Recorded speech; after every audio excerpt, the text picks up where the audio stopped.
Thank you, everyone. Have a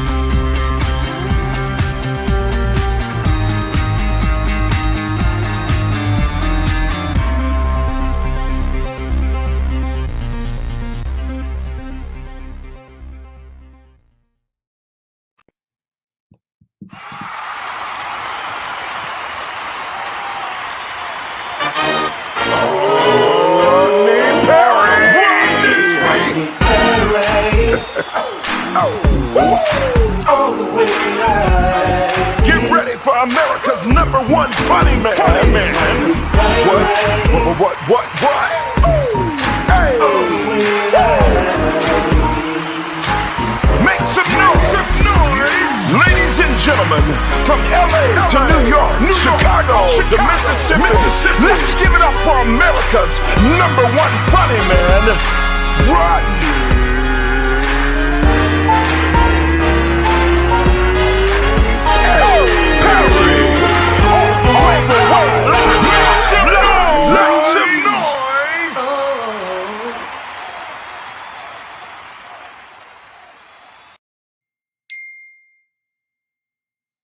What up, party people? It's your boy Rodney Perry. You're tuned in to Rodney Perry Live. It is absolutely going down the way it does every day, man. I got people texting me, of course. Soon as you go live, somebody want to text your ass, like, what's going on? Anyway, welcome. Okay. Let's do this. It's Candy. I gotta Good morning. Yeah, no doubt. I gotta text this right quick to Dave. He'll be on in a half hour. I want to make sure he got this information. And so run me a quick break and then we'll do it. Sounds like a plan. Yeah.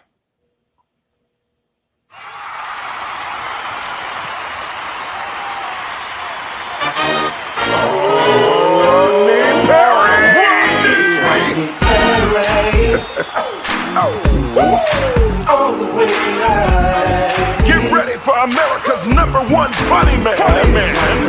What? Hey. Make some noise. Ladies and gentlemen, from LA to New York, Chicago to Mississippi, let's give it up for America's #1 funny man, Rodney.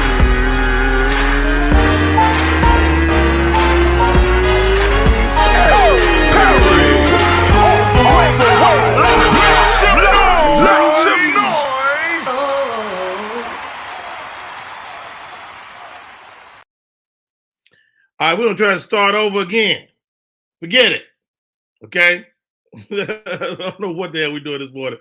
First of all, thank you for tuning in the way you always do. Mad love, mad respect to the shit. I got two of that nigga right there. God damn. All right. Sheila Davis, welcome to the show. Tanya L. Moore, always a pleasure. Lavinia. I think that's Tommy Girl right there. David Burns, what's up? Watching you from Cedar Hill, Texas. Welcome, Texas, in the building.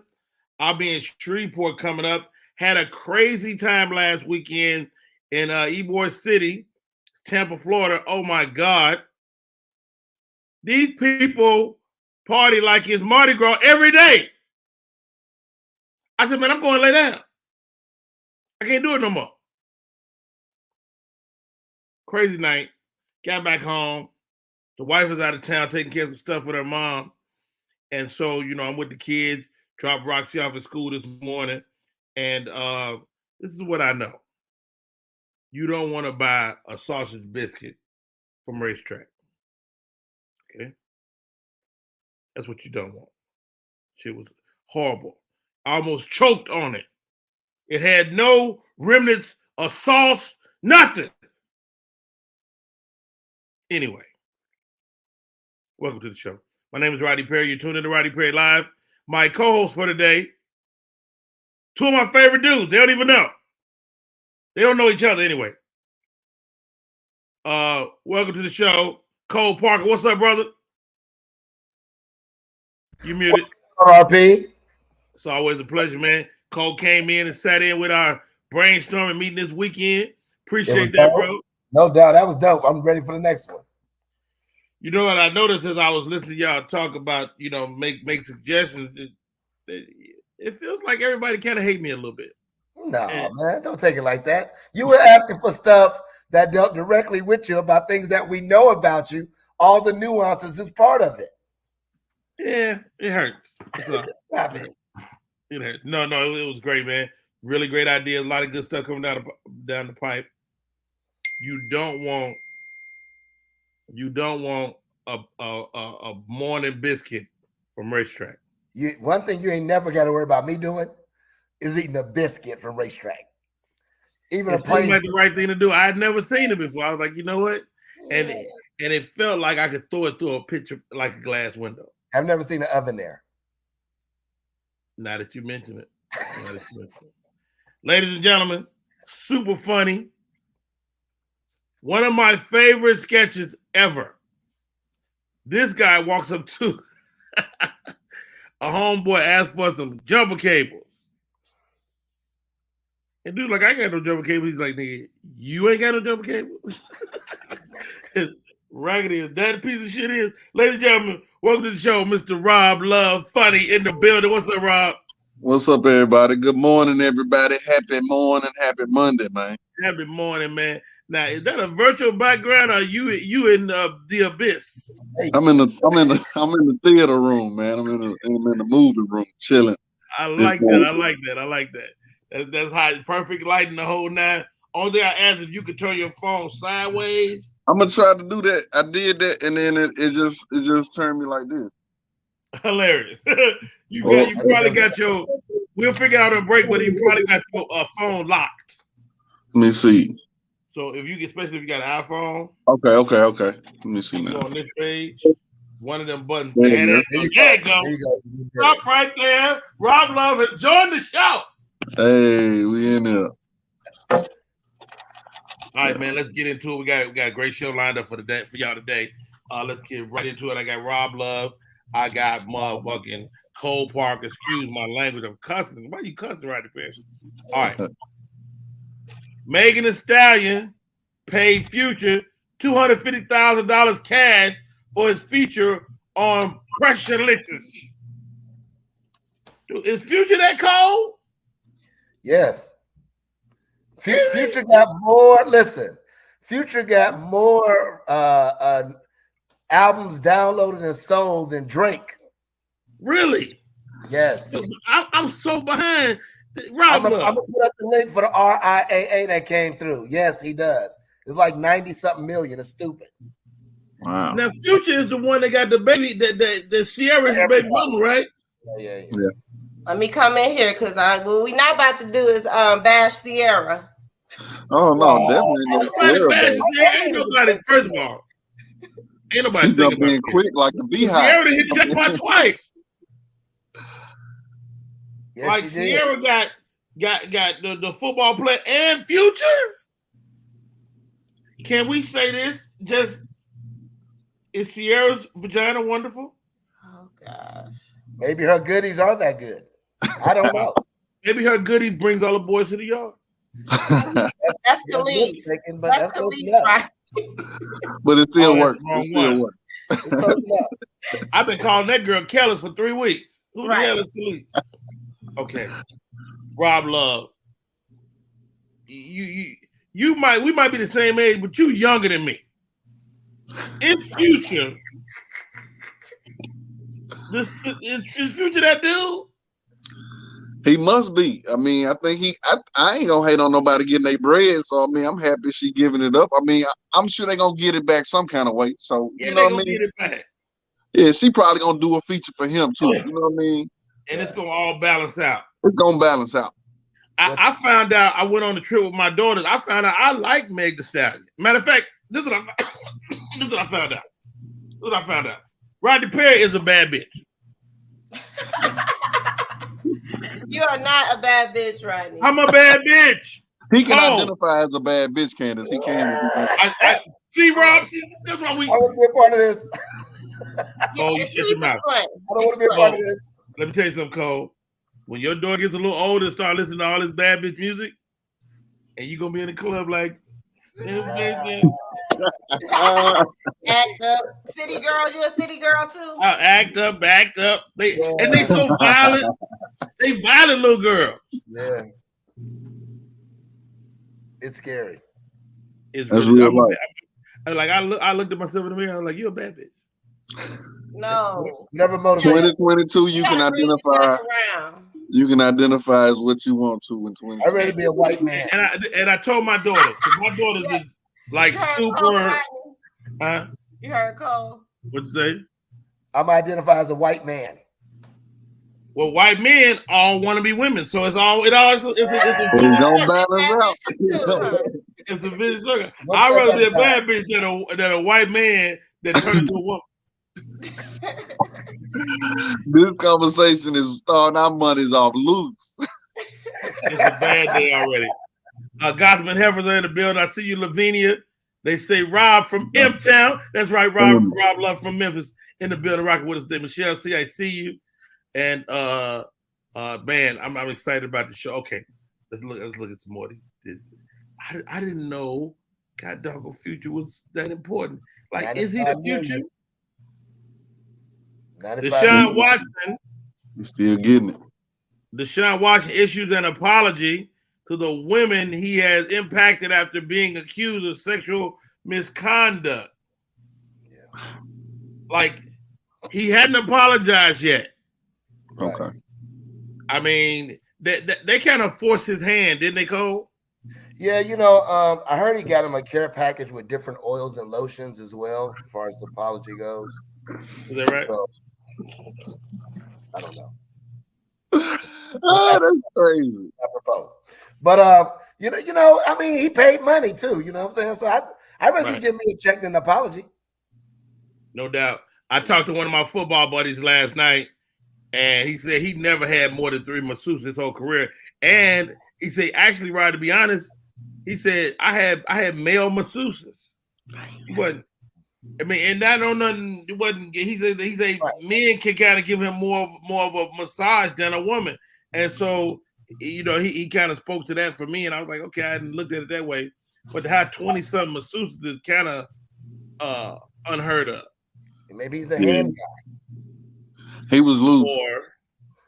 They was coming for him though. I think the league was really coming for him, and I guess he was coming for them. But that's not the point.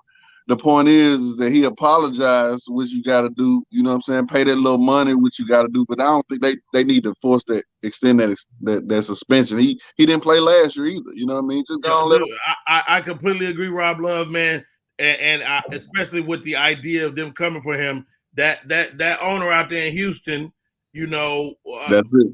He from day one, man, this is kind of fabricated. And how about this? When you start looking at numbers, people just assume that you're the guy that's the problem.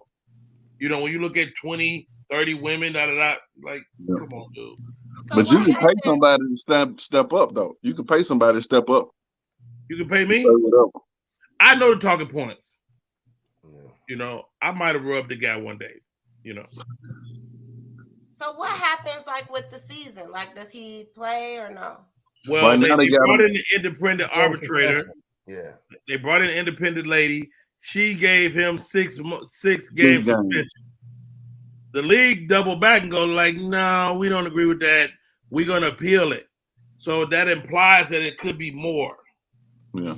Not less at all. So we'll see, man. But, I mean, I guess it helps that he's apologizing because the NFL is always going to err on the side of caution when it comes to the fan. But it ain't when it comes to the black man, that's what they're gonna err on the side of. I don't remember Ben Roethlisberger and them coming out and they was talking about rape. You feel what I'm saying? So they gonna come for the black man on a mass level. You know what I mean? Now, did y'all see what Ben Roethlisberger said? Something, or was that a joke? No, he actually had a rape charge. No, I heard he said something like it's atrocious what Watson did or something like that. Was that real? I don't know how he could have spoke on it, but I don't know nothing about that. That's crazy. If he spoke, he should just zip his lip. Go sit and take several seats. Yeah. Right. Yeah, So is Deshaun Watson like that good that they would make like an example out of him like they did Mike Vick? Like really well, they like offered him $200 million to go to the Cleveland Browns. Oh, he got the money. It's guaranteed. Guaranteed. He got the first guaranteed contract. He got the first guaranteed all the way through. That's his money the rest of his life. Right. That's when you knew. That's to me when you knew that it was a botch game, that Houston was coming for him as a human being versus, because you don't give somebody with a choppy history a guaranteed $250 million. You don't do that guarantee is contingent on he suit up one day. Wow. Got to suit up one day. Did the preseason count? Because he did the preseason game. Preseason don't count. Oh, I didn't know about that. Wow, that's Cole, you up on it, brother. Cole, you up on the inside. You tell somebody you're gonna give them $200 million if they play or not. I need to see what's about. I'm trying to get these type of checks. Rest in peace to young comedian Teddy Ray. Yeah, man, really, really nice kid, man. Good guy, very funny, and 32 years old. He packs it in, man. God bless you and your family. I'm sorry. Do you know what happened? He did. That's the first thing a black person gonna ask. What happened? It's over with. We just had this conversation. Like, do you ask what happened? What happened? Like when somebody say they passed? Well, that's not a bad question. Not a bad question. I was told that he was found in a pool. So I don't know if it was drugs involved. I'm pretty sure there hasn't been an autopsy yet. But he was carrying a lot of weight from what I understand. So that in itself could be hypertension, diabetes. It could be heart. It could be.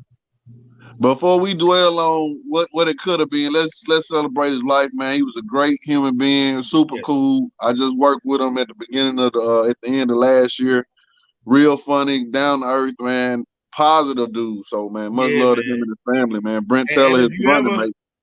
If you ever heard that sound on Instagram or TikTok, when they talk about booty all caked up, double cheeked up, double cheeked up, that's him. Yeah. And so, it's crazy. I was on Twitter and they was like, is it me or why don't I know this guy? And I'm like, does it matter if you know him? He's passed, man. Pay your respects and get the fuck out of here. That's it.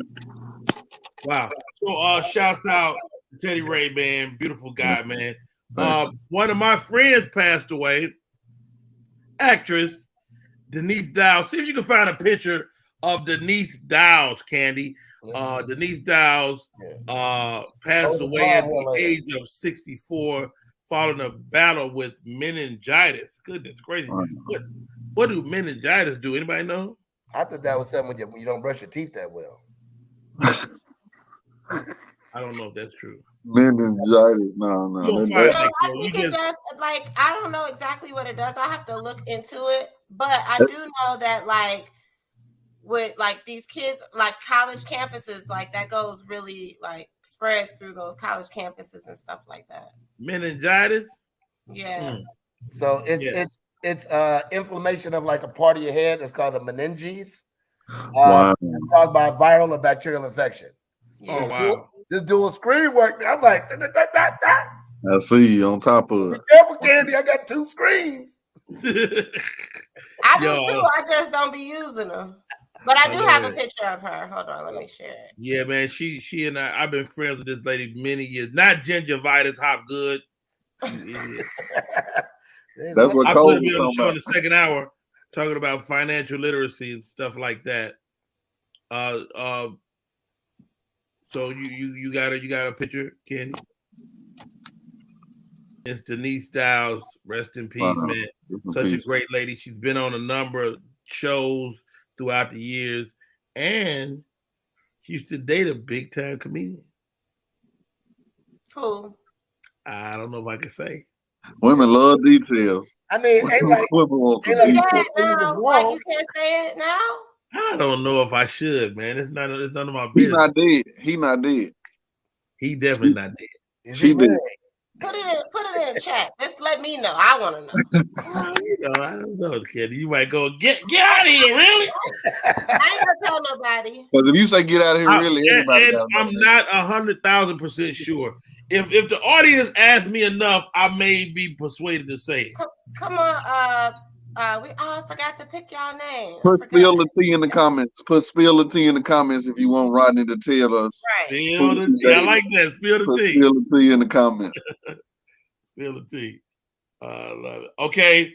Did y'all see this over the weekend? R. Kelly had a young lady say, hey, she pregnant. Jocelyn Savage claims that Kelly pregnant. I'm trying to figure out. Now, I heard the man is blessed, but is he shooting through the bars? That's awesome. If he can do it, that's amazing. First of all, he got conjugals with a infant. You got to be conjugals all married though, right? Have to be. Well, and she got to come with her parents, right? She got to come with her parents. She can't sign of that age book by herself. The girl is of age now. She's of age now, Rob. Oh, stop right there. Who she got to come with? She got to come with her parents. They got to sign the books for her. Hand her over to her. Oh no! Rodney, we got people wanting to know who this person is. I see two people. That ain't enough. It's been about 5. 901 live represent. I see you go 7. Hopgood don't count. 901. How you gonna dismiss people at the same time? I got rules. Look. All right, let's go through a couple more stories. See how I feel after that. All right. Sammy reflects on going broke before recent success with his music. I don't know. Is he talking about the verses? Well, no. So Sammy was part of the Millennial Tour, which was a big tour for the B2K, the Pretty Ricky, Mario, Lloyd. They was all on the tour. And now he's part of a super group with Ray J, right? We talked Bobby about Valentino and Pleasure P. And they calling it RSVP. Based on the lead of their names. First of all, Sammy is dope. Sammy can sing. He can sing. Sammy can sing. Yeah. And so I'm excited for him. But it's crazy because you don't know people are struggling, man. He said that it took him 2,555 days before I saw my breakthrough. Blessings to you, Sammy, man. God bless you, young man. And I hope he can keep it together, man.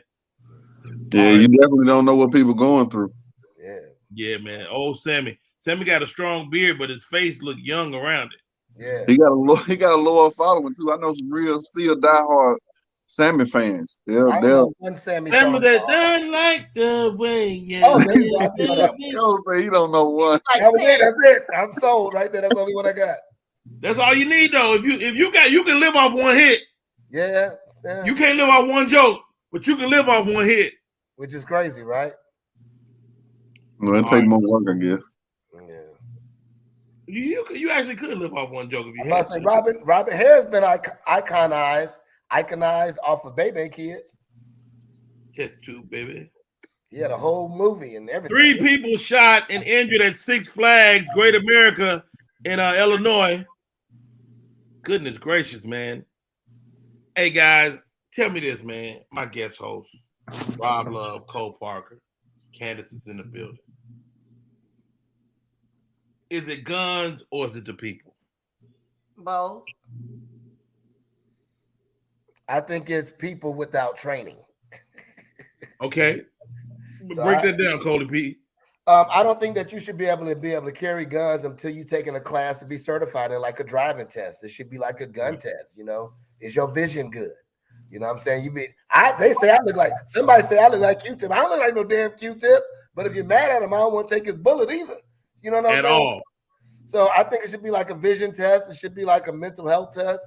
It should be stages to get the license, and it has to be renewed. That's just my personal thing, It seems like the gun lobby, they don't want that for whatever reason, and they want people to just be able to walk into the store and buy a gun. I'm like, I don't know about that, dude. And we talking about semi-automatic and automatic weapons. I mean, Rob Love, man, what's your thoughts, bro? I don't care about the purchasing a gun so much, but the open carry law where people can carry them wherever they going. You know what I mean? Like I'm with Cole. I feel like we definitely got to have the mental check first. Let's see how quick your temper is. Let's see, do you have road rage? Because these type people just lose it in a snap, man. You know what I'm saying? That gun could be a reason why people not here no more. You know what I mean? So I feel like it definitely needs to be the mental check. And I'm not a fan of just carrying them anywhere. Like if you pop up somewhere with a gun, nah, bro, we already got security. You can go home or put that in the car. Right. Yeah. I just feel like the majority of the people that's doing stuff like this, like killing people at Six Flags, holding people up, they're not licensed gun owners.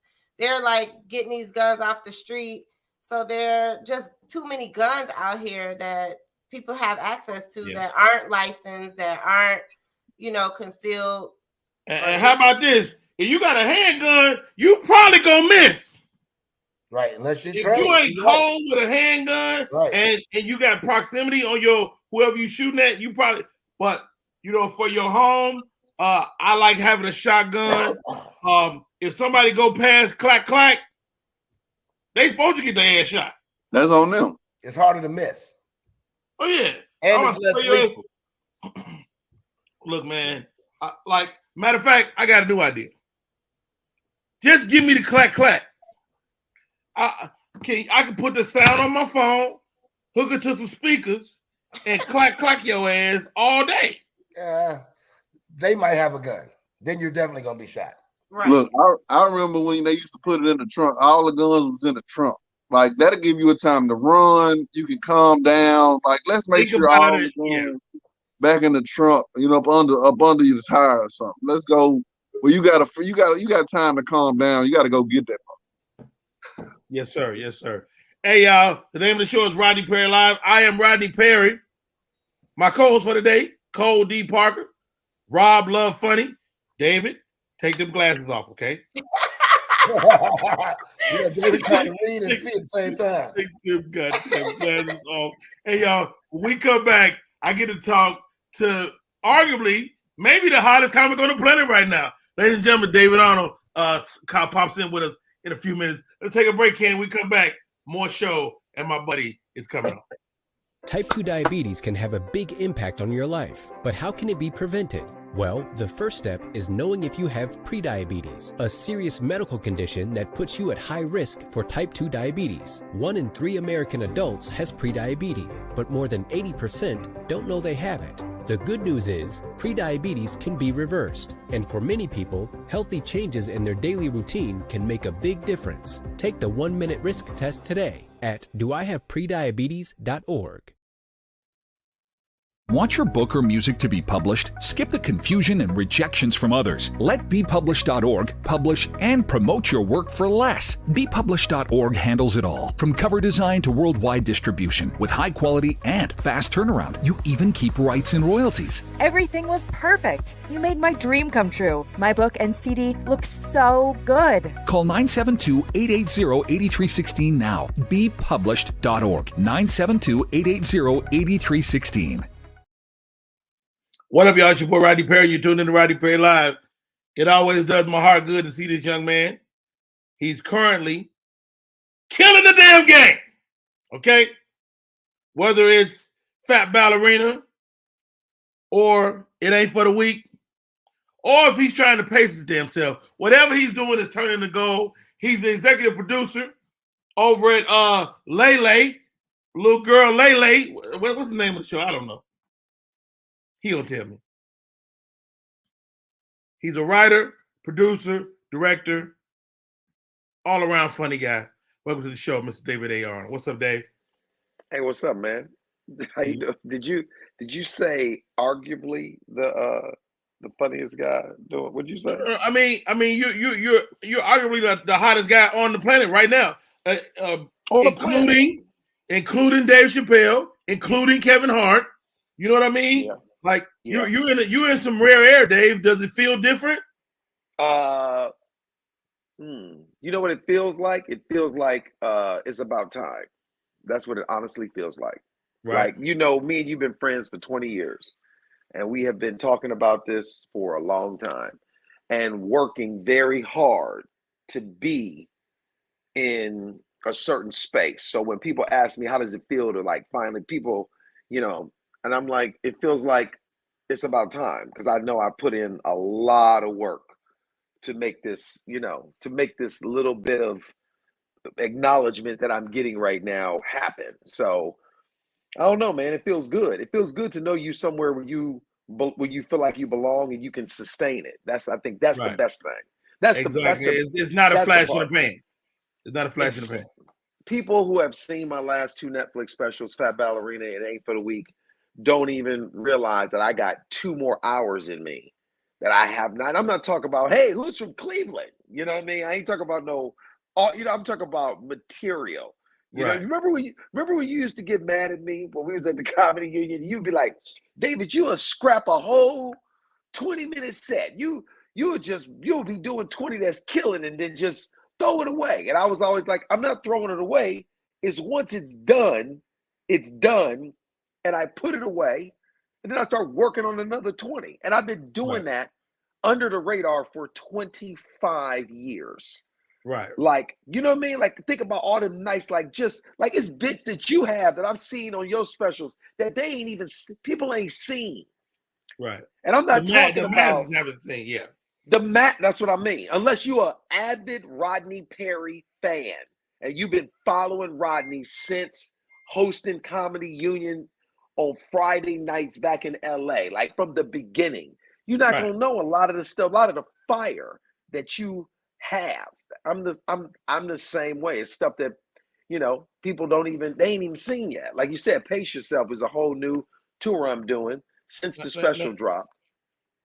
Here's a good question. Here's a good question, David. When did your eyes go bad? Huh? When did your eyes go bad? My eyes is perfect. Is that right? I see you perfectly. You know what it is? This is what it is. I'm on the phone instead of my laptop. So the box on here is really small. So I really can't see nothing. If I was on my laptop, exactly, I'm like, is this thing, can you see me? So these are my somebody is standing in front of me. Dude, it's been a pleasure to watch your friend go from here to here. What do you attribute your current success to? Me and working and grinding. Like I want to thank me. I want to because you know what, man? It's so crazy that I'm here at Martha's Vineyard right now, right? And I'm getting ready to do this comedy festival all this week. And this is where all the black people, the affluent black people come. And I've never been here. Julie and I are here, and I've never been here. And to walk down the street every 5 steps to get stopped by everybody. Man, this special. Man, this, it feels good because I know I've done the work. Right. That's like literally, and you know what's great about it too? You can accept all the accolades and you can hear them and receive them, but it does not affect my ego, like zero. But you say the work, man, for the young comic that'll see this. What do you mean? What is the work? The work is everything that makes you uncomfortable about anything that makes you uncomfortable being on stage. Oh, I don't like performing in front of all white people. Oh, I don't like performing in front of all black people. Oh, this crowd. Oh, I don't like talking about this, or I don't really like hosting, or I don't really like closing, or who's going up in front of me, who's going up, like all that shit. None of that can be a thought in your head. You got to work every single day. If you want to be a comedian, you got to be able to exist in all spaces at all times, no matter what, black, white, rich, poor, old, young, all those are different demographics. And I was very good at when I had a set that was working, I would take it and run it in front of everybody. Comedians, it's too many comedians. Man, I'm closing. I'm a headliner. Are you? Or can you just talk for 30 minutes? 20 minutes ain't stand-up comedy. Hour and 20 minutes is stand-up comedy. That's a performance. I might push back a little bit. Anything over 55 minutes, you just like to hear yourself talk. Over 50? Okay, let's do that. Let's say an hour. Right at 60, yeah. But here's the thing about 60 minutes. So just let me tell the people this. When you go to film a special, you need to be on that stage for an hour and 15 minutes minimum, because you're going to cut some of this shit out. Right. You know what I mean? Like if you're doing 55, overshoot your mark. Right. Every special that I have, I've cut 20 minutes out of it. Every one. And it wasn't because it wasn't good. It was just like when you got to get it down to an hour. So there's jokes that, bits that just don't make it. You know what I mean? And still, even though I've moved on, I haven't put some of that stuff in my next hour that I'm doing now. You know what I mean? That's why I say an hour and 20, because you gotta have that. Yeah, you gotta have that in the holster. And I ain't talking about crowd work. I'm talking about straight bow, bow, bow. You know what I mean? So that's the work that these, comedians got to do. It's work, man. You know how we've been doing stand-up long enough that you get on stage 3 minutes, I can tell you exactly how long you've been doing stand-up. I know exactly how long you've been doing stand-up. Wow. Hey, man, dude, it's a pleasure to watch. You told me recently you got on stage and you felt the energy more than before. Now, we've had that conversation before at different junctures, but it's bigger now. Is it the new special? Yeah, it's definitely It Ain't for the Weak. It's new. The Netflix special is doing really well. They're helping you this time too. What do you mean? Oh yeah, Netflix is promoting. The first That Ballerina was not a Netflix original. It was an acquired project. It was an independent of mine that I financed, directed, edited, put up, and did it all myself. And that one broke the top 10 and did really well. But this one has been promoted by Netflix and Live Nation, who is doing my tour and stuff. So of course, it's on platforms that ain't never been on before, and it's getting seen by people that ain't never been seen, that has never seen it. So yeah, man, when I walked out on stage. I think I was in Charlotte last week or 2 weeks ago, and since that was the first performance I've done since the special, and that explosion of like when you come to the stage, I've been doing this for 28 years. I've never felt that. And I was blown away by it. And then you told me this. I remember when I was in Atlanta preparing to do It Ain't for the Week. And remember at the end of the shows, I would get standing ovations. And I would be like, all right, thanks, and leave. Because I didn't want to stand there just you said you got to stand in it and you got to let those people celebrate you. And it was very uncomfortable for me to do that. Very uncomfortable for me to just stand there and be like, yes, clap for me. Clap. I am the shit. Yes, it's me. Exactly. Yeah, exactly. Thank you, Jesus. Yeah. Exactly. And it just feels weird. But when you told me when you framed it like that, it makes sense. It's like, Dave, you robbing these people of their moment to thank you for the work you've done. Wow. And I'm better at standing there. Even when I go out now, I stand there for a second and I take that reception, because I've seen Monique get that shit for 20 minutes on the walkout. It's insane. Crazy. It's insane, but it feels good for people to love the special and know right now that I'm about to walk out on stage. And a lot of them said it to me after the show during meet and greets. I just knew we was going to hear some of your other material, because I'm doing a whole new hour and 15 minutes now. Wow. Yeah. Hey, y'all, this is Rodney Perry. You're tuning in to Rodney Perry Live. We're talking to David A. Arnold. If you leave out the A, you're going to get a white man. You go get the white man that does the soundtracks for James. The white man got to explain his shit nowadays.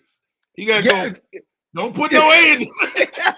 It's so funny. He's a huge soundtrack composer for James Bond and all the movies. Yeah. And literally, he hit me one time and we laughed about the fact that, I said I didn't know I was I didn't know I composed soundtracks. And he said I didn't know I was a funny black dude. Right? Love it. So it was funny. Let's do this, David. Let's take a break. We come back. I'm coming clean, y'all. I'm coming clean. I've never told David Arnold this thing. I'm about to tell him after this break, and we're gonna bring my co-host in to ask a question. No. Coming clean. No. Take a break, Candace, so I get my mind together. SM Marketing Communications is not only a marketing communications company. They also provide web content management, social media marketing, video and audio production, advertising, not-for-profit marketing management, and community outreach and engagement. Want to learn more about SM Marketing Communications? Call area code 314-339-7662. That's 314-339-7662. That's SM Marketing Communication. Do you love sports? Then you should know about STEM. Because maximizing nutrition, analyzing peak muscle performance, calculating the perfect shot, and more are all made possible by science, technology, engineering, and math. In fact, there are more careers than ever in sports science. So if you have a passion for sports, then think about getting involved in STEM and improve everyone's game on and off the field. Get inspired at SheCanSTEM.com. We are back. My name is Rodney Perry. You're tuning in to Rodney Perry Live. We're talking to the great David A. Arnold. Okay, Rodney. I'm sad to say this, David. I really am. Oh, God. But for and this is way before both specials. Okay. We've been talking about this for many years, about one of us not jumping the gate before the other. But nigga, I looked up, Dave, and your ass was this high over the gate. And I'm like, this nigga just jumped, cleared the gate. He's actually flying. And no bullshit, dude, for nigga, 10 minutes, I was jealous. Nigga, a whole 10 minutes. I was like, motherfucking Dave gone. Motherfucking Kevin dumbass and left me. I'm back here in the hood, nigga. I'm at the projects. Me and JJ from Good Times is over here. But you know what?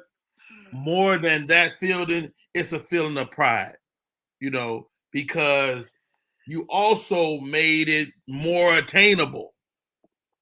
The success, the thing that we're shooting for is when your guy that was next to you get it, it's like, oh shit, I really can't achieve it. And I got a new t-shirt and I have a dream bigger. And I had to question myself. Is your dream big enough? Is your dream, is your idea big enough? And one thing I always credit you for is dreaming bigger than most people. And so thank you for who you are and your ability to dream huge, man. Producer, director, all of that stuff. That's amazing. Let me say something about that. First of all, I think that is dope that you even say that, because in my mind, when I came to do the Atlanta Comedy Theater, I was so nervous to ask you to come be on the show with me. And I didn't want to use the words open for me, because I feel like you are, people who get a chance to watch you perform are in for a treat.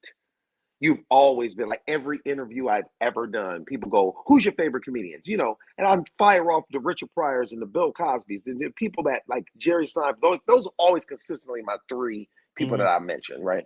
And then I go, but then I can mention people that you guys may or may not know that I think is just some of the best comedians that I've ever seen. And your name is always one of the first names that I fire off, because it's so funny that you talk about you having a moment of envy and jealousy which is a natural thing for all of us to feel, because it's okay to feel that if you feel that and that emotion fuels you to do other shit. You know what I'm saying? Instead of blaming and being mad, but if that envy fuels you to go, oh, I'm about to go, then that's okay. When you hosted the Comedy Union, you were on Friday nights. Me and Joey Wells split Saturday night. Joey did a show Saturday. We did 2 shows Saturday. You did 2 shows on Friday. We had 2 shows on Saturday. Joey did 1. I did 1. I ain't like that. I didn't think, I was like, well, I got to share night, but Rodney got his own. Like, we all have been in places where the other person is at what I consider a healthy competition to make you want to work harder. When we did what was it? This is so funny that you said this, because we did the Bay Area comedy competition together. This was 2004. Yes, this nigga, let me tell you. We didn't do it together. Rodney Perry, let me explain to you what happened. We did not do the competition together. I did it like 2 years before you. No. Let me explain, because I'm telling you right now, I will never forget this. It was 2004. I think it was the year you won. I didn't win in 2004. Okay, whatever. It was just much later. Listen to me. We was on this thing together. Right, okay. Rodney, listen to me. We was doing the comedy competition together. We had these little, you make a round, make another round. Then we got to like the last round before the finals.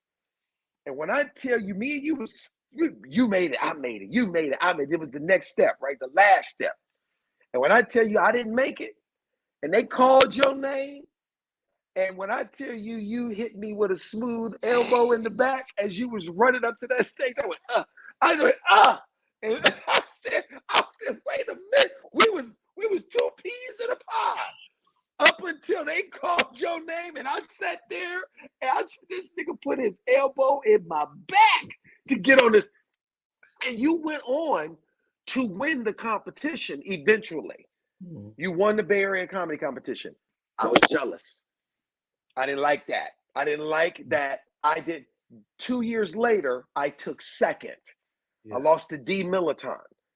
And that was the best that I ever did. That was 2004. That was I won in like 2002.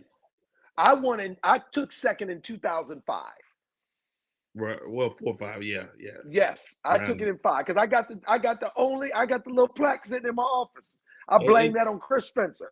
Yeah, it's his fault because he told me to do a joke that I shouldn't have done. I hadn't done the whole competition.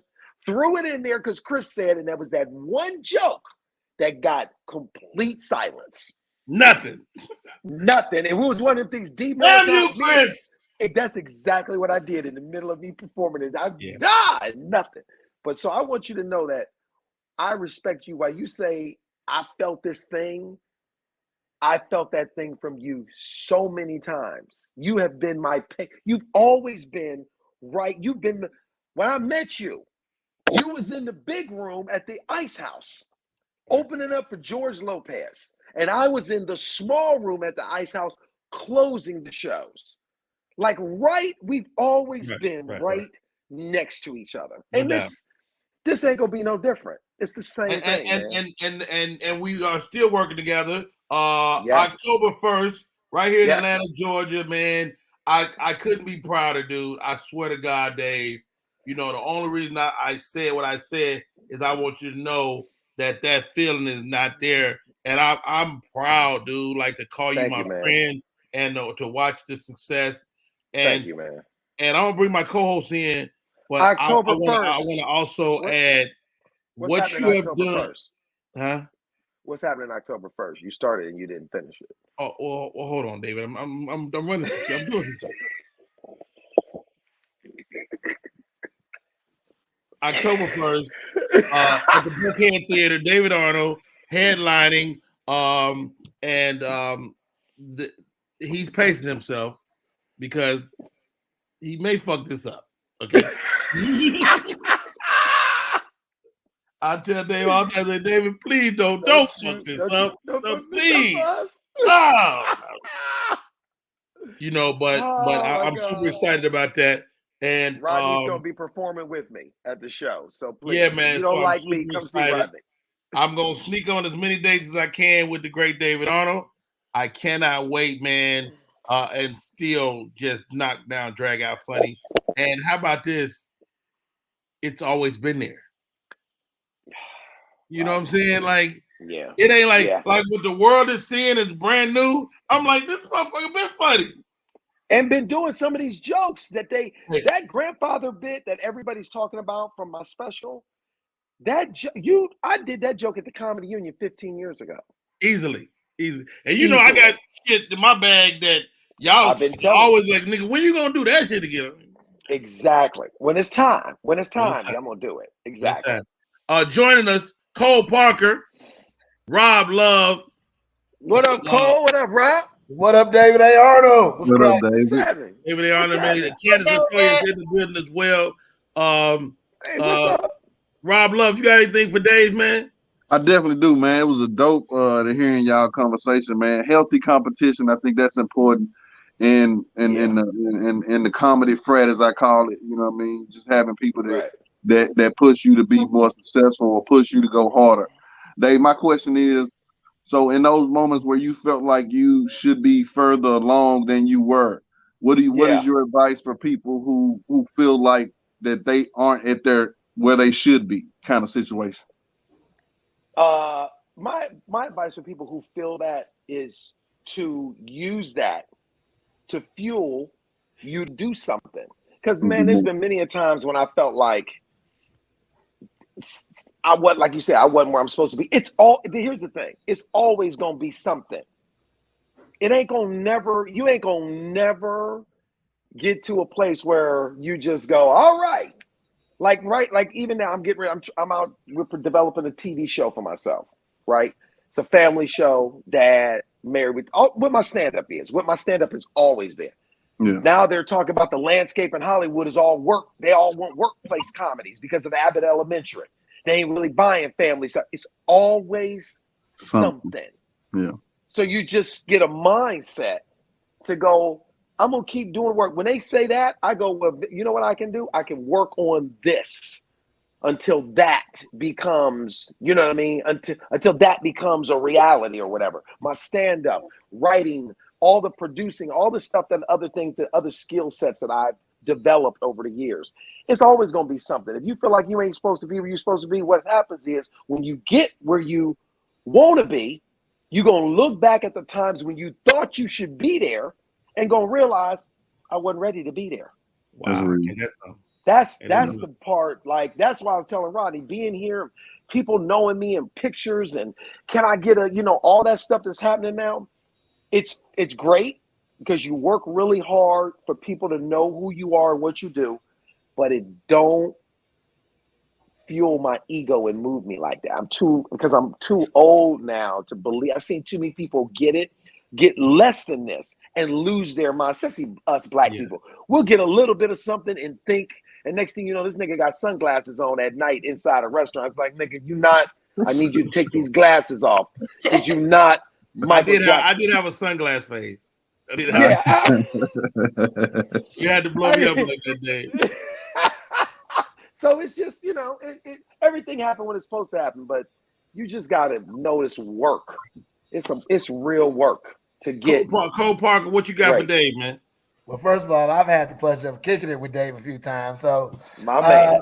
That's it. But, man, I love seeing your success, man. I love the blow up, man. Rodney being a good friend of mine, I get like front row seat with a lot of shit, which makes it cool. I love during the pandemic how you carried us through with your family. Dude, it was some funny shit, man. Thank you, man. Excellent timing. That was excellent timing, bro. I'm glad it gave you a place for personality and personality, and how even your family supported you through it, even reluctantly, But I feel like I know Julie and the girls now. You know what I mean? But it's a great day, man. Like I said, congratulations on everything, brother. It's so funny. We're in Martha's Vineyard right now, and there's Union Street, I think is the name of it. And we were is it what, Julie? Circuit Street. And we were which is where everybody is. It's just packed, right? Right. And me and Julie walking down the street. When I tell you, people rolled down the window no less than a few times, yelling, "Julie!" Not David. No, they didn't. Right. Rodney, when I tell you they yelling Julie is hot. Julie is, let me tell you something. They don't give a Julie was famous before both of us. Julie was famous. It's unbelievable. So you're right. It's something to watch, man. Yeah, I appreciate it, man. Absolutely. I appreciate it. Candace, you got anything for Dave? Yeah, Dave, how do you feel about like balance? Talk about balance and like how you balance like your family versus work. And you don't. I'm leaving again. Bye. Right. It's so, you know what? It's so funny you said that because you sound just like my wife. That because like she had literally like, balance is important, Dave, because I'm work. And I will say this. In the last few months, I got to a place where I was like, I have to stop and enjoy the stuff that I'm doing because I think it happens the older you get too. You can only buy so much stuff. You can only have so many things. You can only go so many places. It's like my daughters are 15 and 17. They at the cusp of moving on into their next, So I've made a conscious effort now to take time out. Like I've been living in my house 15 years. I'm sure I've been in my swimming pool and my jacuzzi 5 times. Really? Because I work. Yes. Because I'm like, I'm gonna go get in the jacuzzi. I'm gonna go get in my pool. I'm gonna go just go sit down somewhere. I'm gonna go like me and Julie. Like we rented this house here in Martha's Vineyard. I'm literally sitting right on the water. The big yachts are outside the window right here, and I'm trying to take in some of the stuff that I've worked so hard, and it's a conscious effort. The answer is it's an effort for me because I just naturally pick up my computer and start writing. I naturally start thinking about something that I naturally want to shoot a video. That's my muscle memory. So I've had to make a decision to not do that and go. See, I hate the name drop, but I'm going to do it one time because this is right. So last night, Chris Spencer was. I'm here. Chris Spencer is here. You know, Chris is the mayor of Hollywood. Chris knows everybody. Chris knows everybody. So Chris hit me like, "Hey man, let's go grab something. We're going over to Don Cheadle's house to eat. You want to go?" So we go over to Don Cheadle's house over because he got a house that he's renting over here. And we were all sitting at the table. I'm a huge fan of Don Cheadle. I was at a party with him and was afraid to talk to him. Really, John, he's so funny and he's such a real dude, right? And we all sit around talking. And one of the things that he was talking about was work, and balance, like you said. And he said, you get to a point where you go, how much money do you need? How many things can you buy? You can't get but so rich and so famous. At some point, you hit a glass ceiling with all of it. Right. And you got to go, this is what this is what you want to do is sit in here with everybody talking. And yeah, exactly. So you realize, at some point, you chase. But then when you go sit down and enjoy it, appreciate what you work for. Yeah. Appreciate what you work, which I've never been good at doing. That's why I bought that car last week because I ain't never. I will tell you. Nice I saw you bought that car. I see your shirt matches your car, right? Yeah, exactly. That's what you're doing now. Right, I'm matching all my clothes with my cars. That's the new thing. I ain't never had a new car my whole life. Wow. And you know what? The highlight of the video when Julie was like, "You deserve it." Yeah. And that was such a great moment, man. And you share those moments with your fans, which I think that transparency is what people are locked into. Right. Talk to me about the decision to put your family at the end of It Ain't for the Week. When I was out on tour working out this special, I go to the gym and I run a lot and I work out and stuff. And I was running one day and I was just thinking about the show, I was like, I see it in my head. And it was just, I don't know where it came from. I know this. I know that a big part of my fan base is social media. Up until this moment, it's been that. And I knew that this special was going to get a platform that it had none of the other ones have had. And I knew this was going to be big. And I just thought, you know what nobody has ever done? Because comedians were very selfish. We want to do it. We did it all ourselves. We stand on that stage for however long we stand there and we do it all just us. Ain't no band, ain't no group. But it just made sense to me to show because I knew we were going to do a documentary as well, is how we sold it to Netflix as well. And I was like, why not bring out the people because my wife and my kids are the thing that brought a lot of attention. And I knew how popular Julie was, and I knew that they would react the way they are reacting. I knew that it would be a thing. So I was like, I want to bring my family out because nobody has ever done that. So I said, I want to do something that I know nobody has ever done in a special. And when I tell you that is one of the biggest things that I get response to from everybody that I meet is when you brought your family out, I was done. They were like, I was like, it's this hour of fire and comedy and real storytelling. And then you bring these people out that are, you know what I mean? And they're the object of the show. They're part of the show. You talked about them, and now I get to have a picture. I tell you what, Dave, I'm not gonna hold you much longer, man. We're gonna go to the top of the hour. I got one last question for you. All right, let's do it. You're right there. My name is Rodney Perry. You're tuning in to Rodney Perry Live. Yo, talking to David Arnold, man. Don't forget that goddamn, man.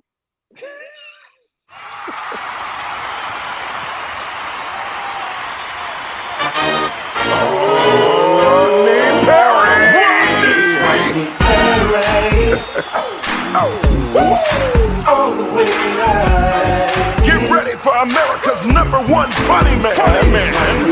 What? Hey. All the way live. Make some noise. Ladies and gentlemen, from LA to New York, Chicago to Mississippi, let's give it up for America's #1 funny man, Rodney.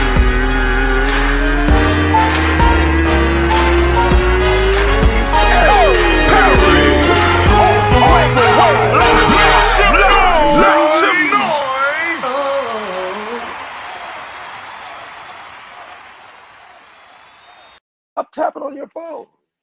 We are back. This is Rodney Perry. You tuned in to Rodney Perry Live. One of the few people that hangs up on me like I hang up on other people. It's over. It's over, Rodney. I can't take it no more. I feel you're distracted. When I tell you, my wife tells me that all the time. Like, what are you doing, nigga? We had the best conversations, and then they don't have we have no wind down. It ain't no wind down. It's just always like, that last couple seconds I didn't feel you. You wasn't there.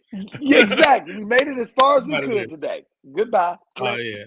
Hey man, we've shared a lot of moments, man. A lot of tears, a lot of celebrations. Dude, I didn't even want to get into this, but one of these questions came from one of the audience members. I want to share with you. Question: what do you think about the state of comedy now, y'all, at the Chris Rock slap and Dave Chappelle getting bum rushed on stage? Is this something you ever think about? Never think about that. I never think about it. I never, I'm sure if you do something long enough with the audience and stuff, I don't think about that. I don't know. I also feel like the audience that I'm attracting right now, the people that come to see me, and it'll change as it gets bigger. Right. But the people that come to see me got stuff to do tomorrow. You know what I mean? They got jobs. They got something to live for. They going home. They're going home. The people that I'm attracting right now, my audience is 35 to 55 right now. That's my audience right now. And I'm talking about grown people shit. And I don't attract a lot of that. You know what I'm saying? Yeah. So me neither. I completely get it. Yeah. I don't think about that. I really don't. I ain't worried about it. First of all, ain't nobody getting on stage if I see you coming. If I see you coming, you're not. I had one guy try to rush the stage in Richmond, Virginia at the Funny Bone 3 years ago.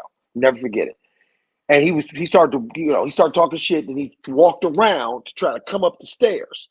And when he walked around, I walked towards them stairs to meet him at the steps. And I said, I'm not gonna let this dude get on level ground with me. He can't. So when he was on that second step, I hit his ass clean with the palm of my fist, clean square up and boom, right?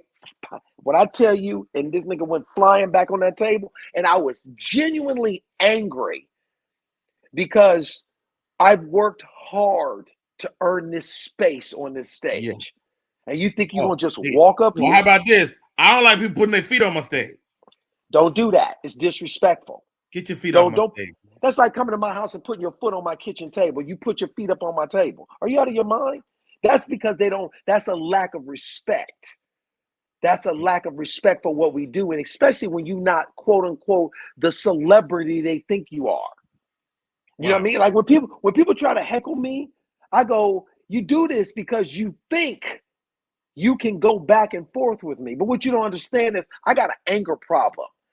And under this light skin and this curly hair is a nigga that will let your ass feel the Incredible Hulk. Man, and comedians, when we cut deep. Yeah. Like that's why I don't do roast. I don't do roast because I always say the wrong thing.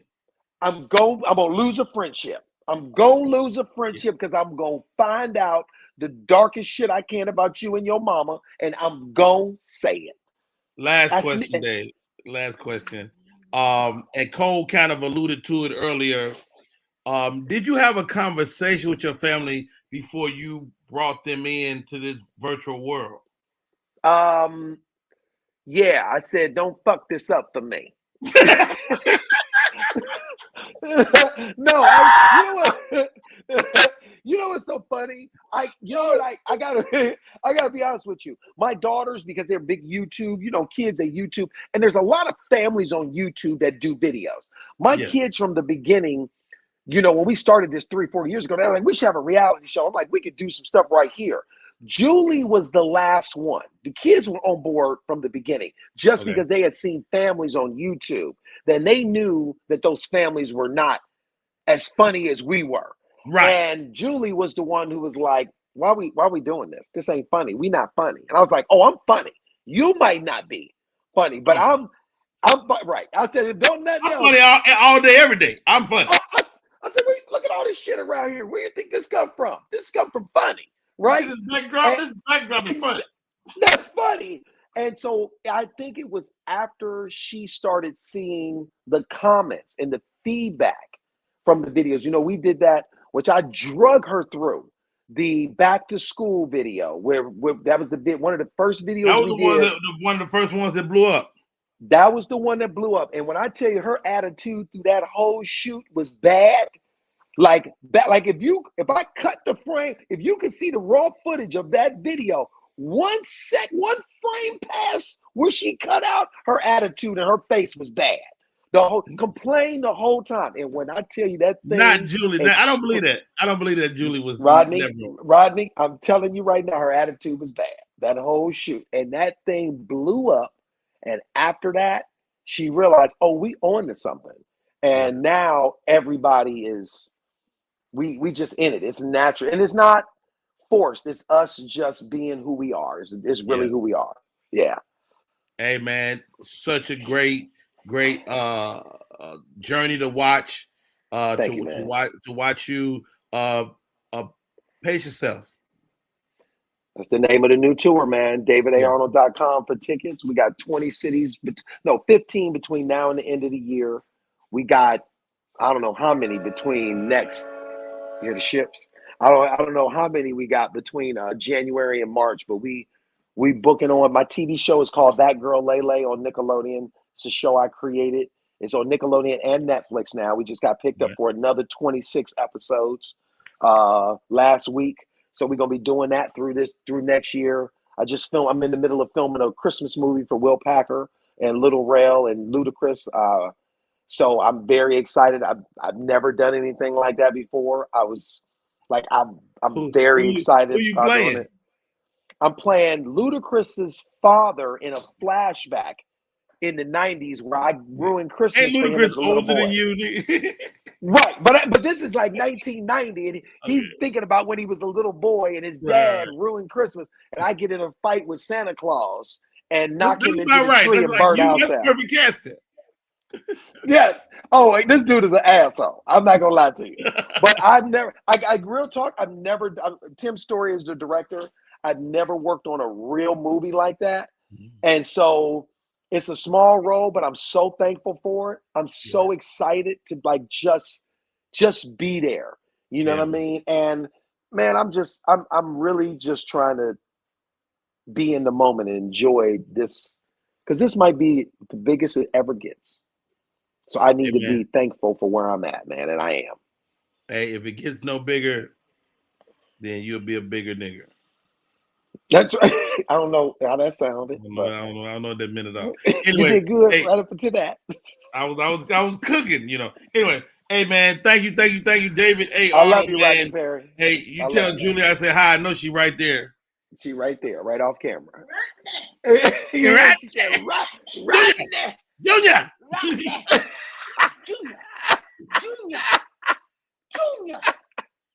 She always.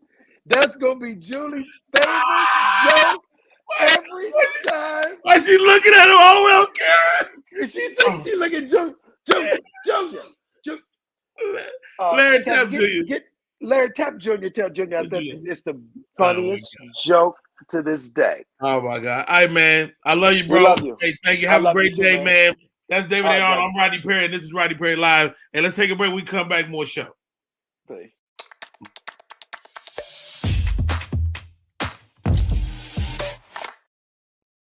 What up, y'all? It's Michael Sean, and I know you want to be a podcaster. You want a successful podcast. You want to give your views and opinions, but you just don't know how to do it correctly. That's why you got to hit up ShawneeScott.com. You want to be on radio, and you want to know how to build your radio career. ShawneeScott.com. She's done all of this. I've worked alongside her for years, and I will tell you the information that she can give you is on a value level that I can't even put a price on it. All you have to do is go to ShawneeScott.com. Your future, right now. That's it. Michael Sean. Yeah.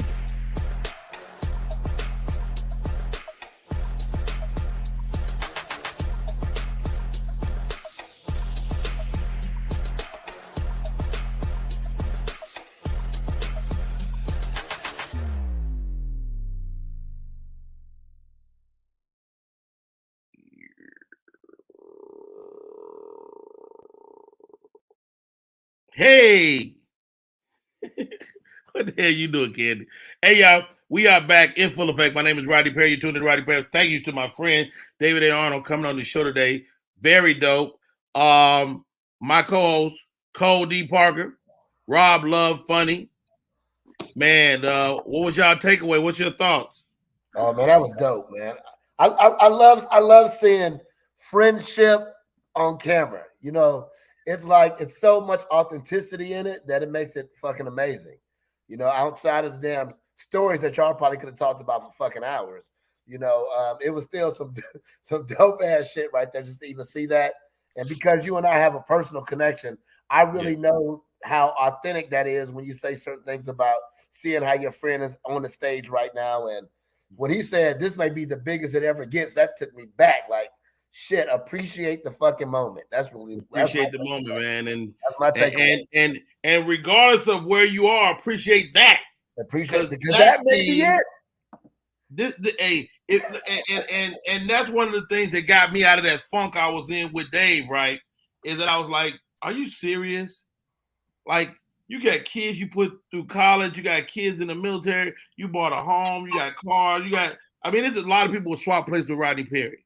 How dare you? Right. How dare you, sir? Right. And so that's the step back, man. And it's a blessing, man, to tell jokes for a living, regardless of what level. And we lost a great guy like Teddy Ray, man.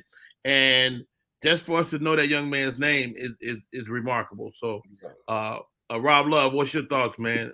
That's what I took into account when I was thinking about Dave, and when I was listening to Dave, and he was talking about how, you know, he was appreciating where he was, and I was like, you know, because it might not get any bigger. I was like, Teddy Ray didn't know where he was gonna finish at. You know what I'm saying? We don't know we're gonna finish at, so it is about appreciating the moment, and I think that's a big takeaway because, you know, this comedy journey, you constantly trying to get better. I'm on stage 7 nights a week, constantly working, constantly writing, constantly thinking.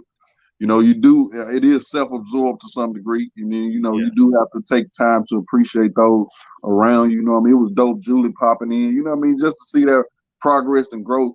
You know what I mean? I'm a big David Arnold fan, man. So much props, man. Dope conversation. And that's my buddy, just like you and Reggie Jr. been right there. We was right there. And so to watch your homie, your real homie get success is unreal, man. And you know, and I try to make it my business to even reach out when I see you do something fly. You know, I call you like, "Yo, Rob, you own to something? That wave cap and that cigarette, you own to something." And that's dope. That's why you deserve some flowers too, man. I just want to make sure, man, you one of the most down to earth, iconic human beings in my comedy career. Just because you do reach out, you do offer support, you do put us up on game, you know what I mean? And it ain't, you ain't selfish with it at all. So the fact that you even shared that you felt the way a little bit, you know what I mean? That just show your realness. But the thing is that ain't the overpowering feeling. The overpowering feeling is joy and pride for your boy. And that's how I feel with my guy Harold King doing some big things. So just gotta be proud of your people when they progress, man, because it's all gonna come to you too. Everybody's tough right there. So I tell Dave that I'm gonna put your picture on the YouTube where people can see that you was on. He sent me this. That's some light skin ass shit right there. That's I'm the not Albie putting Shore that. pose, wasn't it? Was that Albie Shore pose?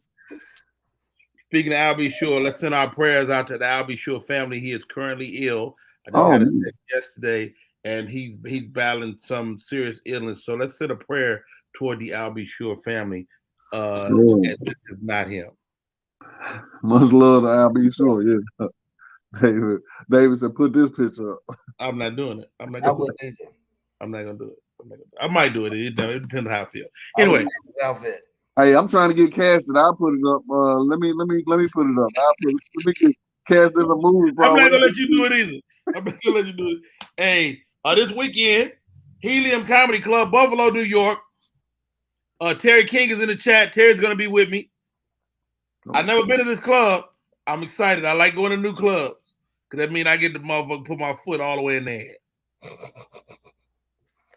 That's it. What's up, Alfreda? Yeah, what was I about to say? Okay, so mad love, mad respect to the great David Arnold for popping on. Also, my co-hosts are in the building. Let's shift gears. My man, he's been chomping at the bit to get at y'all today. And this is a perfect group of people to deal with him. He's a financial consultant. He helps people rectify credit woes. He's a hat guy. I might have to go get a hat just because he's coming on. Ladies and gentlemen, we brought him on last week the week and a half ago to talk to holler at one of the girls. And he came in here and dropped some game on her too. I was impressed. Ladies and gentlemen, join the show, Mr. Hopgood. Hey, what's going on, Rodney? Good morning, everybody. What's going on? We gotta get you a better light. Yo, I don't know what's going on over there. Man, I guess my Barry White moment. Leave me alone. Okay, none of my business. I'm gonna stand down. I stand corrected. Mr. Hopgood, did I call it correctly? A financial analyst? Well, I like to call myself a credit restoration and life coach. Okay. You literally have to. So what are we talking about today? Well, it's a little. I was sitting there. I'm always studying, so I was looking up some stuff, and I discovered something that was really alarming. Have you ever noticed, like on every corner, there's a Chinese restaurant or a nail shop or a hotel? And no disrespect to any minorities. Shout out to all the minorities that come over this country and make America great. But you always see it. And if you frequent them enough, you see different people running it, but you see the same establishment. Okay. Have you ever noticed that? Absolutely. Well, there's a law on the books that if you're an immigrant and you come over to the United States to open a business, you don't pay any taxes for 5 years. Is that true? Yes. Wow. Is that relative to what country you come from? No. As long as you're a minority. I mean, as long as you're an immigrant. Really? Yes. Mm-hmm. Now, here go to Kappa. So let's say that me and you are brothers, Rodney, and the parents send me over to get the business established. I get it going. Then you fly over to help me. I transfer the business in your name, and the clock restarts. 5 more years.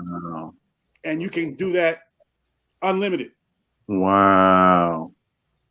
So there is African Americans are in a virtual monopoly game. You know how you start out with Monopoly and you got some money and your whole goal is to get around there, get you some property, do you some traveling, and put some houses and hotels on property and pray to God you don't go to jail. We're literally in a cycle like that, but instead we don't start out with any money. We're pushed back. We're redlined, and a lot of these things that we don't even get the opportunity to be a part of. Okay. And that's why I come in at. Okay, so what can we do? I mean, because you're not going to change that. Absolutely. Right. But what can we do to at least even the playing field? First and foremost, I stress this: we learn financial literacy, and sometimes when there's something that we don't know about, we tend to shun it away, or we don't want to talk about it. When we learn financial literacy, learn about credit, and teach it to our children, now we're arming them with something that's better. It's a real legacy when we arm them.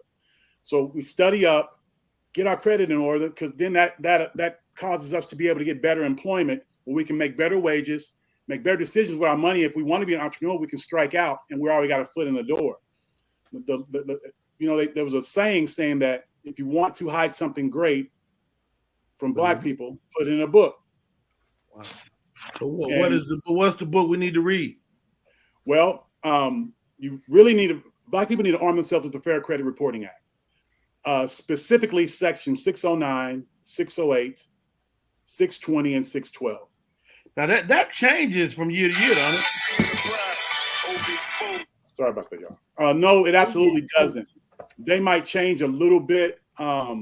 They change the scoring methods. They don't change the Fair Credit Reporting Act. They change the scoring method itself. Are Now, there some? Yeah, go ahead, Rob. Are there some strategies that we can use, like to help our kids, like giving them an LLC or doing different strategies to, I don't know, as far as maybe health insurance, life insurance, different strategies that we can put our kids ahead of the game. Absolutely. If you have an 18-year-old that's in college dorms now, they usually make the 18-year-old pay a rent. You pay a fee to the university, and it comes up as an apartment. You can go to Rent Reporters or Rent Reporters, Boom app, either one of those apps, and you can add that dorm room to their credit, and it'll backdate from the day they moved in. Okay. Oh wow! And it shows as a positive mark on your credit report. Absolutely, it shows as a positive trade line, and the dollar amount. The majority of most people's rents anywhere from $1,500 to $2,000. That's a healthy dollar amount versus taking $500 out of the house that you can't afford, opening up a secure credit line that starts from that day you open it up. Right. This is something that you're already doing good. That's dope, man. And how good? Give me this, dog. Like, I got kids in college, man. I don't know if I believe in higher education. What's your thoughts? Man, it's funny you should say that. That's a touchy subject with me. Well, not touchy. I wasn't allowed to graduate from high school because of some stuff with my mother. Some people didn't like my mother, and I had a 31 on my ACT score. I literally, up until 2015, everything that I've accomplished, you don't know me, you haven't known me that long, but I've accomplished a great deal, started this business, did everything, virtually on a GED and some college. And I scored the highest score back in '88 that you could score, where they changed the scoring method. Mm-hmm. And then I went on, and as I'm teaching people, I went back and got my degree and graduated with honors. But the point to that is, it's all about arming yourself with education. You don't have to have the degree. Most jobs are $40,000, want you to go to school, spend $100,000 and make $40,000. The thing you have to do is you have to find your niche, find your level of genius, and maximize it to your best of your ability. And it all starts with understanding how the banking and the commerce system works. So you can be a college dropout or a GED recipient. I mean, Chris Rock makes a joke all the time. He had a GED, a good enough diploma. So, hilarious. Cole, man, you're an entrepreneur as well, man. Talk to me about like your look into the future, man, with your children. How do you raise entrepreneurs? Well, one thing that, like, for me, right? I have 5 children. So one thing I've learned is that I'm more of a coach than a parent, right? So I have to figure them out and figure out what their strengths are, what their desires are, what their interests are, and coach them through that path.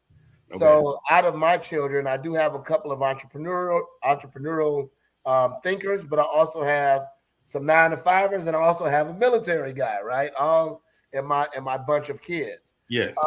One thing that we do in our household, though, we do a succession plan, which is very important to figure out what happens to the business in case one of our demise, right? So like you, Rodney, like your business is you. Yeah. You are your business. God forbid anything happened to you. What happens to the Rodney Perry brand of business, right? Yeah. So you have to have a succession plan for what that looks like and how that continues in some element, right? Because you yourself as a brand has value. As far as just to circle back on education and pretty much like college, yes, I don't think that as a person who went to college and a fraternity, all that stuff, I feel that the value is in the network. Okay. Yes. Mm-hmm. the education you can get anywhere. You can get There's a lot of times you go to a job and tell you forget everything you know, start from right here, right?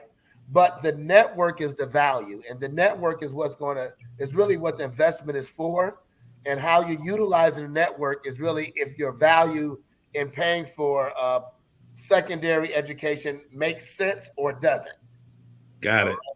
So if you're very introverted, you're not really connected with people, you don't really care who knows what school you went to and all that stuff, you're not going to ever get your value. You know, you're never going to obtain the value of that network. If you're pretty much grounded, join a fraternity, join some organizations, join a sorority, start organizations, join like the financial club. You know, then you have a better chance of getting your ROI, getting your return on your investment of that college education just by the network that you build. You know, like you know me, Rodney. A lot of people I know, either I know from college, bros, or something of the sort, right? Yeah, and that all comes from that investment. You know what I love about you too, Cole, is when people see you, they get happy. Thank you. Even if they hate you, they're like, "God damn it, Cole!" You know, I think, and to speak to you and how the different fraternities. My one of my best friends, Joy Wells, was in a fraternity, and I got to watch him up close over the years. One thing you mentioned network. Everywhere we went, he had somebody. Yes. And as a guy that's kind of been alone a lot, that's valuable. Oh, you know, pick up the phone. Hey, my frat brother over here, like, do you know this nigga? Not really, but you know, he about to help us. Right. You know, so I was like, nigga, that nigga, my frat brother too then. I met a bro on a plane. Met him on a plane flying back to LA this years ago. He stayed with me for 3-4 days. He had nowhere to stay. He was trying to be an actor, had nowhere to stay, was like, I'm just going to work it out. Like, dog, you can stay with me, shit. I don't give a damn, you know. And we kicked it, and it was, you know, the rest, we still cool. Wow. You know? Wow. Candace LaToya. Yes. Candace, you're in real estate, which was a lateral move for you. How scary was that when you decided to step out of your comfort zone, so to speak? You were in the IT world, if I'm not mistaken, right? Yeah. And then you made that move. Talk to me about how scary that was. It wasn't really scary. I think it was just a matter of pulling the trigger. For years, I have like trained myself to be an entrepreneur. Like one of my degrees is in entrepreneurship. A lot of people don't know this about me. I have 3 master's degrees. I went to college. I did 15 years corporate America. And I don't regret going to college. I think what I got from going to an institution was, like you said, the network, but not only that, like structure. It taught me like how to maintain a business, how to like get up in the morning and do what I'm supposed to do. Like it teaches you not just the book sense, but also life skills, how to deal with different people, how to work in groups, how to like put on a performance, like how to show something on the screen. Like all of that stuff is important when it comes to, you know, having your own business. But leaving the real estate, leaving the corporate America thing wasn't hard for me. I had positioned myself by taking classes and pursuing my real estate career before I left. I was a realtor 4 years before I left corporate America, just kind of, you know, beginning the transition. And then I just pulled the trigger, you know, I pulled the trigger on that and decided to do what I really love to do. You know, they say a lot, like moving from entrepreneurship to your purpose. Like, what's your purpose is important. Like a lot of people lose sense of that. Like when they're doing what they love to do, they just consider themselves like an entrepreneur. But really, like once you get past that, like I'm an entrepreneur, but I'm living in my purpose. I'm working on my purpose. It changes things for you a little bit, for sure. Wow, you know, I always say these shows are so interesting to me because we've come full circle. I mean, I think Dave kind of talked about that, finding your purpose. Rob Love, man, you're a comedian. But how is your business? I'm working on getting it tighter. You know what I mean? It's you know, it's I'd say it's tough when you're doing it all. You know what I mean, as far as booking and promoting and creating. You know what I mean. You know, you gotta make sure you focus on the business too. So that's one of the areas I'm continuously trying to build and get stronger in. Yeah, Rob, let me ask you a question. I'm sorry, go Rob. ahead. Go ahead. Rob, do you have your lines of credit set up so you can do your traveling, so you can get your flyer miles and things of that nature? I don't have that set up. Well, I tell you what, I'll get you my number, or go inbox me on my Instagram. All right. I'm gonna set you up whatever you need on the credit side. And Rob is at Rob Love Funny, too hop good. Okay, and I'm gonna do that. And the reason why I'm gonna do that is because, you know, Rodney gave me an opportunity to be on this show, and everybody's on the show that needs my help, I'm gonna do it. I'm not gonna charge them any money. So all I want you to do is take a good act and go and reach and touch somebody else. But I'm gonna help you. If it's a credit thing you need, if it's a line of credit you need, I'm gonna help you. Awesome. I appreciate that. Very dope. Very dope. Hey, guys, let's take a break. We come back. More show. My name is Rodney Perry. You're tuned in the Rodney Perry Live. SM Marketing Communications is not only a marketing communications company. They also provide web content management, social media marketing, video and audio production, advertising, not-for-profit marketing management, and community outreach and engagement. Want to learn more about SM Marketing Communications? Call area code 314-339-7662. That's 314-339-7662. That's SM Marketing Communication. Do you love sports? Then you should know about STEM. Because maximizing nutrition, analyzing peak muscle performance, calculating the perfect shot, and more are all made possible by science, technology, engineering, and math. In fact, there are more careers than ever in sports science. So if you have a passion for sports, then think about getting involved in STEM and improve everyone's game on and off the field. Get inspired at shecanstem.com. All right, guys, we are back in full effect. Thank you, Mr. Hopgood, for rocking with us today. Cole Parker, Rob Love. Y'all, wow, man. All right. Got a couple of questions for y'all before we get out of here. Comedy Hype. Our friends over at Comedy Hype got a new game. And I'll ask y'all a few questions and see what y'all knowledge I'm winning today. All right, Candy. Good luck. First question. You guys say, if you want a chance to answer. That's the buzzer call. I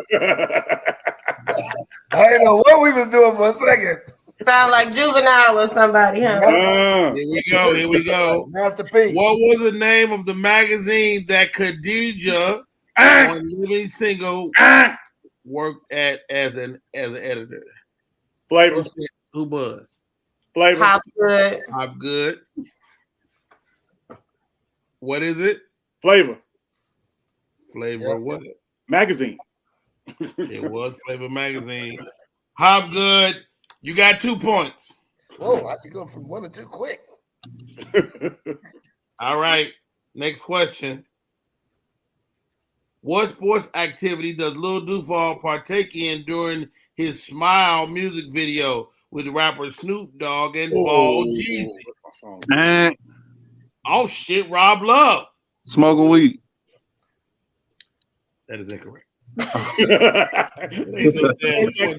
Sport? I didn't know that was a sport. If you with Snoop Dogg, it's a sport. Cole might go to the Olympics. I'm buzzing in. And you gotta say and. I said it. No, you say it like you mean it. There you go. All right. No squeeze, no pull Candace. Basketball. Oh my God! Did you just say basketball? Yeah. That's wrong as hell. I suck at this game. Anybody? I guess. Okay, guess from Cole. Okay, let's go with golf. Golf. That's what I'm gonna go with. All right, roller skating is the answer. Wow. And we're moving on. Nobody gets to a point. That's a sport, Rodney. Hey man, I'm just telling you what they said, man. Okay. Name the sitcom. Shh. Not while I'm pouring. Family Matters. Whoa, that's 5 points for the man with the hat on with the red bottom. Wow. Family Dude, Matters. I had no idea, and I had the card in my hand. I think Hopgood got this game at home. Hopgood does look like he's been cheating. All right. Name the movie. It feels so lovely to be here. Give yourselves a round of applause.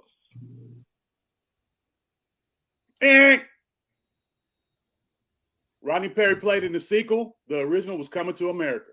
Get the fuck out of here. Hopgood. Wow. Hopgood. Hopgood has 12 points. All right, we're going to get – these are 5-point questions, guys. Y'all can easily come back. Okay.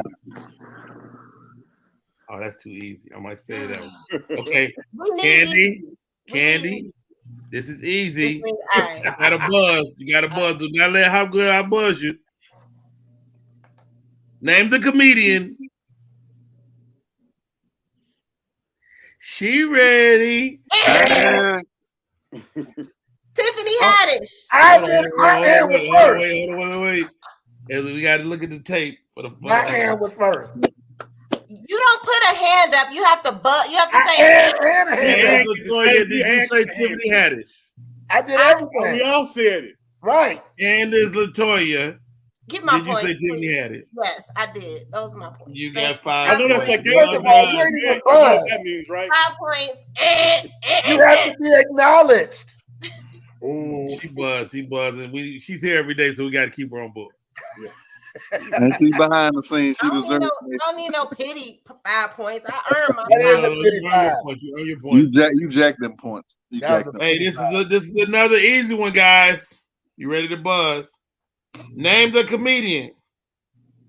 You gotta wash your ass. Red Fox. Rob Love jumps on that one. That's actually 5 points for Rob Love. I took the candy pack. Fox also had a joke. He said, "Your breath smells exactly like your ass." Exactly. By the way, bam! Thank you, Lavina. You know what? That's a woman girl power shit. No. Yeah, that's exactly what that is. That's girl. They do that damn feminist movement. Real time. She We saw just it keep real moving. time. Wow. Name the comedian. Cops put a hurting on your ass. And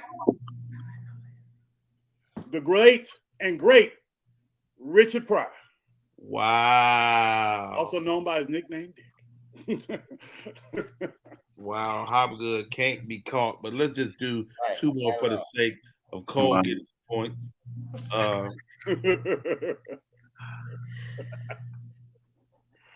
I'm still shocked at athletic activity. This comedian is known for being a hero in Jordan Peele's directorial debut.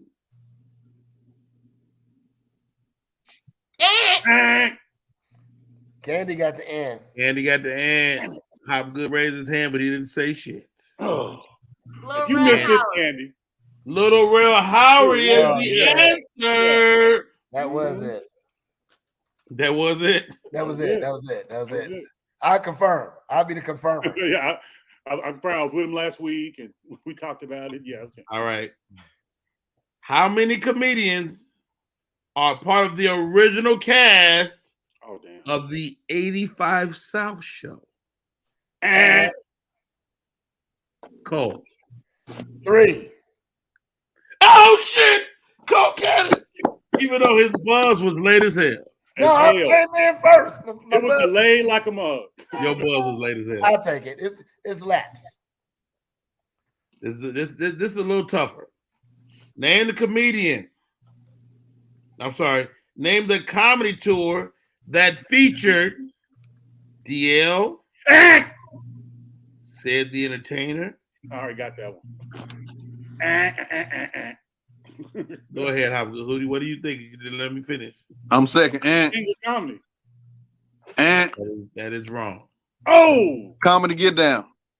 The comedy get down is absolutely correct. God. Oh. You didn't let me get to George Lopez. I know, that's my fault. It's my fault. Finish up good. I know, man. I got excited. It was the hat. Prom night. Final question. Name the movie. I should have known you was in here. I saw the drippings from the driveway. I know this. Cole. House Party. You really know that? You got it. Well done. How good? You need to get a deck of these because you killed this shit. Yeah. First of all, I think you already got one. Yeah. Fact. Well, that's a lot of time being spent by myself. Hey, you have tons of useless information, and I love it. Hey guys, crazy show today. Mad love. I see you, JP Justice. Thanks for popping in. David Arnold, thank you. Thank Julie. Have fun out there in Martha's Vineyard. Today's show was incredible. Cole, how do we stay in touch? Everything's real simple at Cole D. Parker right there. There you go. You know, it should be backwards. Yeah. Yeah. Rob Love, man, how do we stay in touch with what's coming up? Same thing. Rob Love Funny on everything. I'm getting my YouTube and Instagram followers to over 10,000. So y'all follow me on Instagram. I'm in Memphis doing some shows. Shout out to the Vineyard. Got some things working. Labor Day weekend. Y'all come through. Rob Love and Friends. Hollywood Hop _ 06. How do we stay in touch, Hop? At Hollywood Hop _ 06. As I said, anybody that's watching in the show that's tapping in with us, if you want some credit help or whatever, if you have some questions, inbox me. I'll answer those questions for free. Rob, I got you. So questions, we're doing the whole workup with you. So no worries. Oh, dope. Perfect. Candace Latoya, my right hand lady. How do we stay in touch? You can find me on Instagram at Candace _ Latoya and every day on the Rodney Perry Live Show. Man, love, man, respect. Hey, y'all, this is Rodney Perry. You're tuned in to Rodney Perry Live. Great show today, guys. It was dope. Thanks, Cole. Thanks for Appreciate the invite. Appreciate it as always. Yo, this is boring as shit. Who is that motherfucker? I block your ass, Mr. He looked like he's sleeping. I think we did put him to sleep. Hey, we'll do better next time, Jared. Hey, y'all, my name's Rodney Perry. Have a great rest of like a newborn baby. Roast that ugly man. Why does the pill look dirty? Why is it like he in a hotel? I don't know. He's open casket. Ugly. He don't watch number porn sites. That's the only thing that's gonna excite him. It's like he got some pancake number 5 and some lipstick on too. Yo, he drinks yo, Jared, man. Check us out tomorrow. See if you like it, brother. If not, I mean, fuck you, man. Shout out to Rodney Perry being dope, a dope human being. 1,000. Shout out to Rodney Perry. Hey, y'all, that's our show for today. We out.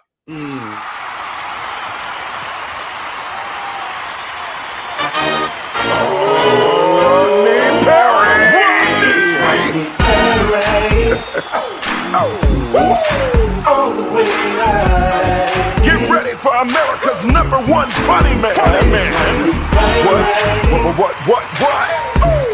Hey. Make some noise. Ladies and gentlemen, from LA to New York, Chicago to Mississippi, let's give it up for America's #1 funny man, Rodney.